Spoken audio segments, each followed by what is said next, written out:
మనీషా, దేవయాని ఇద్దరూ గొడవ పడుతూ ఉంటారు. దేవయాని మనీషాపై కోపంతో రగిలిపోతూ అరుస్తూ ఉంటుంది. జాను, వివేక్ తలుపు దగ్గరే నిలబడి చాలా సంతోషంగా వాళ్ళ గొడవని వింటూ ఉంటారు. నువ్వేంటే మిత్రని నీ మెడలో తాళి కట్టాడని చెప్తే ఎవరైనా నమ్ముతారేమో, నేను నమ్ముతాననుకుంటున్నావా? అసలు ఈ మిత్ర నీ మెడలో తాళి కట్టడం అంటూ జరగనే జరగదు అని దేవయాని కోపంతో రగిలిపోతూ మాట్లాడుతూ ఉంటే అప్పుడే లక్ష్మి జాను, వివేక్ దగ్గరికి వచ్చి ఏం చేస్తున్నారు ఇక్కడ అని అడుగుతూ ఉంటుంది. వదిన అటు చూడు వదిన అని లక్ష్మి కూడా ఈ సంఘటనని వివేక్ చూపిస్తూ ఉంటాడు. ఏం మాట్లాడుతున్నారు అంటే నేను నా మెడలో తాళి కట్టుకోవడం ఏంటి అని మనీషా ఇంకా బుకాయిస్తూ ఉంటుంది.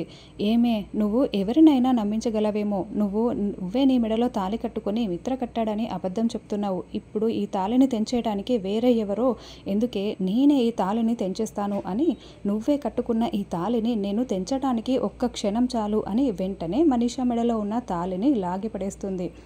దాంతో మనీషా చాలా షాకింగ్గా దేవయాని వైపు చూస్తూ ఉంటే లక్ష్మి, వివేక్, జాను కూడా షాకింగ్గా వింటూ చూస్తూ ఉంటారు. చూడవే నీ తాళిని నేనే తెంచేశాను. నువ్వు చేసిన బండారాలన్నీ సరయూ లాకర్లో భద్రంగా ఉన్నంత వరకే నువ్వు ప్రాణాలతో ఉంటావు.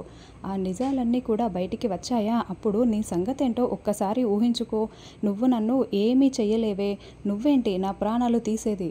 నువ్వు నన్ను ఏమీ చేయలేవే. చేస్తే గీస్తే నేనే నిన్ను ఏదో ఒకటి చేయాలి. చూసావు కదా ఇప్పుడు నీ తాళిని నేను ఎలా తెంచేశానో అని ఆ తాళిని విసిరికొట్టి దేవయాని వెళ్ళిపోతుంది. ఆ తాళి కాస్త లక్ష్మి కాళ్ళ దగ్గర పడుతుంది. వెంటనే లక్ష్మి ఆ తాళిని చేతిలోకి తీసుకొని లక్ష్మి, జాను, వివేక్ మనీషా ముందుకు వచ్చి నిలబడి ఉంటారు. ఏంటి మనీషా, నువ్వు కట్టుకున్న తాళి తెగిపోయి కింద పడిపోయిందనుకుంటున్నా అని లక్ష్మి చూపిస్తూ ఉంటుంది. లక్ష్మి వాళ్ళకి మొత్తం నిజం తెలిసిపోయిందా అని మనీషా ఆలోచిస్తూ కంగారు పడుతూ ఉంటే జరిగిందంతా మేము చూసాం, వినేశాం మనీషా అని వివేక్ చెప్తూ ఉంటాడు. దాంతో మనీషా ఇంకా టెన్షన్ పడుతూ ఉంటుంది.